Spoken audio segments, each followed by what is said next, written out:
Hey there, Brooke Heather here. I want to have a high level conversation about something that's affecting millions of people, especially women over 35, but men, this applies to you too.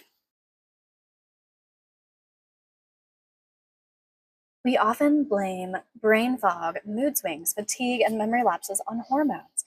And yes, while hormones do matter, what if many of these symptoms are actually early warning signs of a chronically activated immune system that's driving neuroinflammation? That same process that fuels depression and raises dementia risk. In this video, we're going to go beyond basic hormone advice. We're going to explore the real differences between hormone dysregulation and early cognitive decline, why standard medical research has failed women, and the hidden role of a neuroinflammation problem, and how to age with strength and clarity instead of decline. So let's dive right in. The big misunderstanding: hormones versus chronic immune activation. So, normal aging, I'm going to say, is symptom free. Normal aging shouldn't be miserable. It shouldn't be symptomatic. It should just be a change. We're going to go over that a little bit later. But if you're experiencing persistent brain fog, low mood, memory issues, your body is sending you a signal, and it's not just aging. The conventional approach says balance your hormones, but many symptoms we label as hormone imbalance are actually downstream effects of a chronically activated immune system.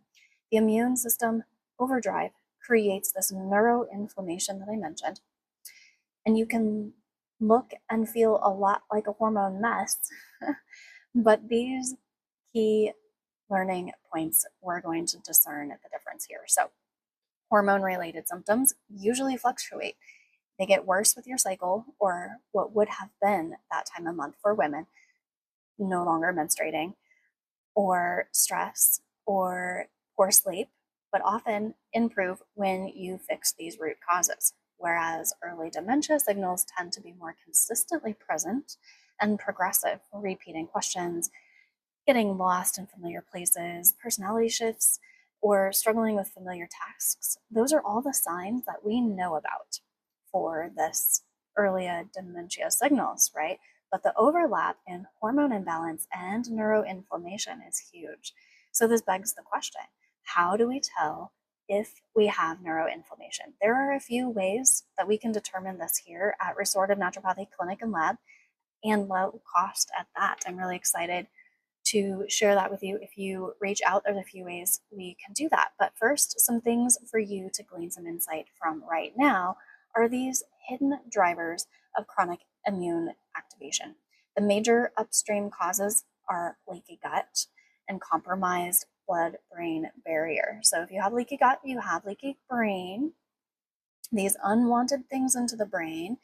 Then if you are not sleeping well or have interrupted sleep or poor delta, that slow wave sleep, your glymphatic system or glymphatic clearance is not working to remove wastes from the brain.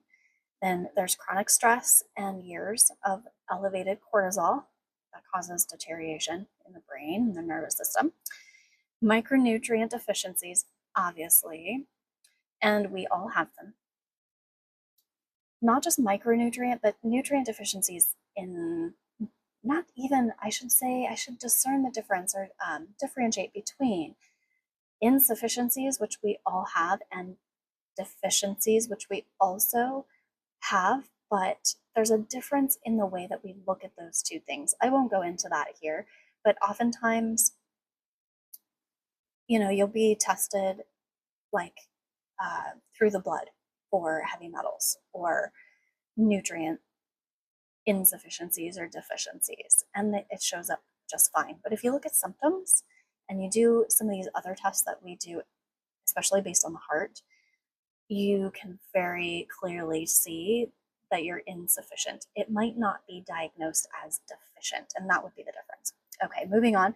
Obviously, pharmaceuticals will cause problems in deficiencies and the body just not working correctly. Alcohol overuse, especially at one sitting, which depletes nutrients. Do you see how many nutrient related things we have here going on? And these very nutrients are the ones that the nervous system requires. And then metabolic dysfunction. And here is the shocking stat that over 90% of the US population is metabolically unfit. Now, this is outrageous because it is said that 80% of disease is preventable with diet and lifestyle. So then, where is our medical system failing us? Obviously, in the testing procedures, we are only looking for a diagnosis of disease. We know that by the time we have a disease, we have had that disease process going on for years. So there is a problem there, and that's why people look to functional medicine. But functional medicine is getting quite convoluted, and that's a whole other topic. But this is the solution that I do offer, and I will detail at the end. So the next one biggest hidden triggers of neuroinflammation that we've been talking about is mycotoxin exposure. There's a Dr. Neil Nathan that estimates over 80% of his environmentally sensitive patients are mold toxic. That's the primary driver of the symptoms in his patients that he sees that are misdiagnosed with depression, bipolar, or thyroid issues. And then the other remaining 20%, he says, is Lyme disease. These factors don't just mess with your hormones, they inflame your brain. So the mycotoxins, the metabolic dysfunction, alcohol, pharmaceuticals, nutrient insufficiencies, chronic stress, and leaky gut, leaky brain. So now, why have women been so disadvantaged, and what men also need to know? Part of the problem is that for decades, medical research was done almost exclusively on men.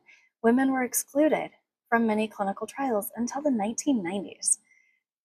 Because of our fluctuating hormones, that's understandable, but this standard advice, including exercise, nutrition, even medication dosing, is based on a male's physiology. For example, men are often dopamine driven, so reward, achievement, novelty, where women tend to be more oxytocin driven.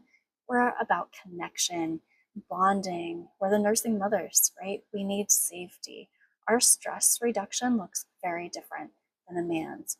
A man's accomplishment, that dopamine hit, that kill, bringing home the dinner, that works just fine for them. That pure fight or flight adrenaline response, and then they can just shake it off. Where women, on the other hand, our stress reduction requires tenderness, regeneration, that ebb and flow, especially throughout the day when we feel tired, we need to rest. It's the tend and befriend oxytocin burst that is our best friend.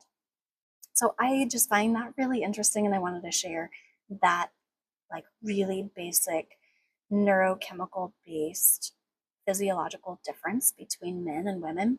And understanding these differences is what allows us to create protocols that actually work with your physiology instead of against it, which brings me to one of my favorite principles, doing what's called the minimum effective dose. When it comes to physical exertion, especially perimenopause women, so around menopause, before or after, we need to mind our stress hormone production, just like we measure alcohol consumption. Overdoing it in either of these is setting ourselves up for inflammation. Inflammaging. No, I didn't make that up. I can be witty sometimes, but I can't claim that one. Inflammaging is, just as it sounds, unnecessary inflammation causing premature aging. That's a bad thing. We don't want that.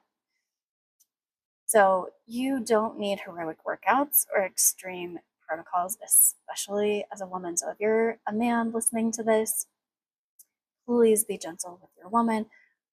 Support her in her needs and remind her that she is not to be just like you, right? Research shows that consistent, that being the key word I think here, moderate movement, like walking, about an hour a day or 450 minutes per week, delivers massive benefits for our hormones, our insulin sensitivity, brain health, and with diminishing returns beyond that point. That means, women, if you're pushing yourself beyond this mild movement, moderate walking, swimming, yoga, and you're doing more than 10 minutes of intense workouts without, obviously if you're athletic and you're trained for that, that you've built up that. But, oftentimes we were athletes and then our body has become so stressed over many, many years or changes, children,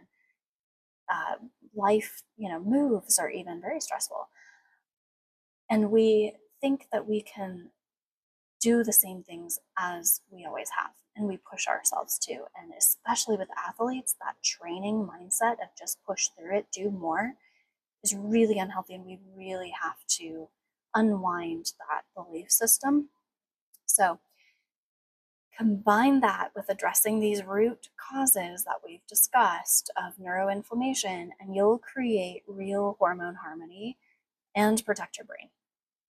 So I told you that normal aging is symptom free when we began this talk. Optimally, aging is about making smart, intentional upgrades or changes so that your physiology is working with you, or I should say, you're working with your new and changed physiology and not against it. It's really not a bad thing, it's just a change. If we can change our minds about how we think about getting older, that would really behoove us. So start addressing metabolic health by reducing toxin exposure, or zeolites are probably the number one thing we should all be doing. Healing your gut. Zeolites also play a role in that, as do spore probiotics. Optimizing sleep, really having, those boundaries around the blue light, the screens, the synthetic lighting, an hour before we go to bed at least. Going more with the cycles of the day. And then, of course, making sure we're getting the right nutrients. These are all the things that can be assessed: toxins, metabolic health, your gut health, and a need for nutrition by this one test that I do very affordably. I make kits for those of you that are not able to come see me in clinic, and it's called Bioscopy. I'll drop the link in the section below in the comments, or video comments, I guess, in the comments. What is it? You know what I mean. Anyways, if you are dealing with anything that we spoke of today, I really encourage you, don't play the guessing game. It's stressful, and I don't want you to be in that loop. It's under $200 to get your baseline. And so if you reach out, we can also determine what direction to go as far as other testing or just getting this baseline and making a game plan. So I would love your comments if this resonated with you, if you think that what you're dealing with is hormone related, or do you suspect something different. Was this helpful? So thank you. Here's to thriving, not just surviving as we age. I'll see you